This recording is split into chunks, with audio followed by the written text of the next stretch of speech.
यदि आपको भी ये 9 संकेत मिलते हैं तो आप कोई साधारण मनुष्य नहीं है। इस संपूर्ण ब्रह्मांड में सर्वशक्तिमान अगर कोई है तो वो है ईश्वर, और इनकी इच्छा के बिना एक पत्ता भी नहीं हिलता। यह बात कई बार समय समय पर सिद्ध होते रहते हैं और हो भी चुकी है कि ईश्वर प्रत्यक्ष रूप में भले ही न दिखाई दे, लेकिन अप्रत्यक्ष रूप से वह इस संसार के कण कण में व्याप्त है।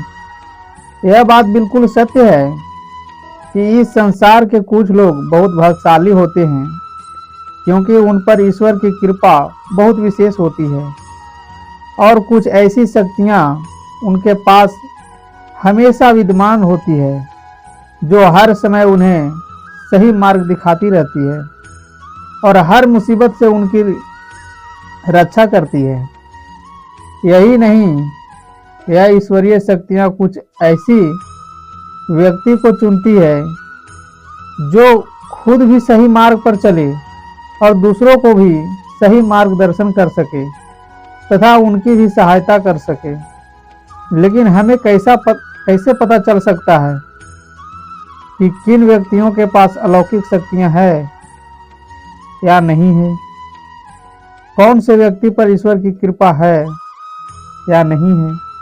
तो आपको बता दें कि हमारे प्राचीन ग्रंथों में कुछ ऐसे संकेत के बारे में बताया गया है जिनसे हम समझ सकते हैं कि व्यक्ति के ऊपर ईश्वर की कृपा है या नहीं है, अलौकिक शक्तियाँ उनके पास है या नहीं है। तो चलिए जानते हैं उन संकेतों के बारे में। आप पूरे वीडियो को ध्यान से सुने, स्किप करके मत सुनना, क्योंकि सारी जानकारी इस वीडियो में देने जा रहे हैं।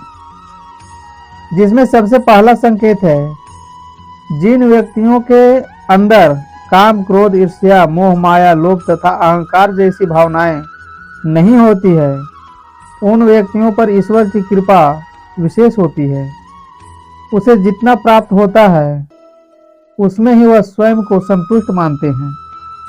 दूसरा संकेत, जिस व्यक्ति को सपने में बार बार ईश्वर का साक्षात्कार होना, उस व्यक्ति के साथ ईश्वरीय शक्ति जुड़ी हुई है। भगवान ऐसे व्यक्ति को कुछ विशेष संकेत भी देते हैं जिनसे वह व्यक्ति समझ सकता है कि ईश्वरीय शक्तियाँ हर कदम पर उनके साथ हैं। तीसरा संकेत, जो व्यक्ति अपने दैनिक कार्य से बचा हुआ समय ईश्वर की भक्ति और आराधना, नाम जाप में व्यतीत करता है और ईश्वर की सत्य मानते हुए उनकी अनुभूति करने में समर्थ होता है, जिनके कारण उसे दैवी शक्तियों का आभास होता है। चौथा संकेत, जो व्यक्ति समाज के प्रति अपना दायित्व समझते हुए सद्कार्य और पुण्य काम करते हैं, किसी भी तरह से लोगों को, किसी भी जीव को सहायता करने का कार्य करते हैं, सहायता करने की कोशिश करते हैं, तो यह काम केवल वही व्यक्ति कर सकता है जिस व्यक्ति के ऊपर भगवान की विशेष कृपा होती है। तभी ऐसे व्यक्ति के पास ऐसे गुण उत्पन्न होते हैं। ऐसे व्यक्ति अंत में मोक्ष को प्राप्त होता है। पांचवा संकेत, ईश्वरीय कृपा प्राप्त व्यक्ति में एक अनोखी शक्ति भी होती है। वह शक्ति है भविष्य में होने वाली घटनाओं के बारे में पहले से ही एहसास हो जाना। तो ऐसे व्यक्ति के ऊपर भगवान की विशेष कृपा होती है। छठा संकेत, ईश्वरीय कृपा प्राप्त व्यक्ति को अपने आसपास सुगंधित वातावरण का महसूस होना।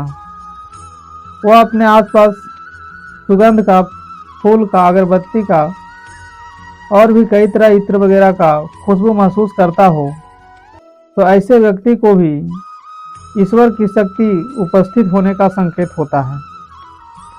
सातवां संकेत, ईश्वर का समय यानी ब्रह्म मुहूर्त, जो ईश्वर का समय माना गया है 3:30 बजे से लेकर 6 बजे तक, और इस समय पर जिनकी नींद खुलती हो और वह सूर्य भगवान को अर्घ देता हो, तो ऐसे व्यक्ति पर भी भगवान की कृपा होती है।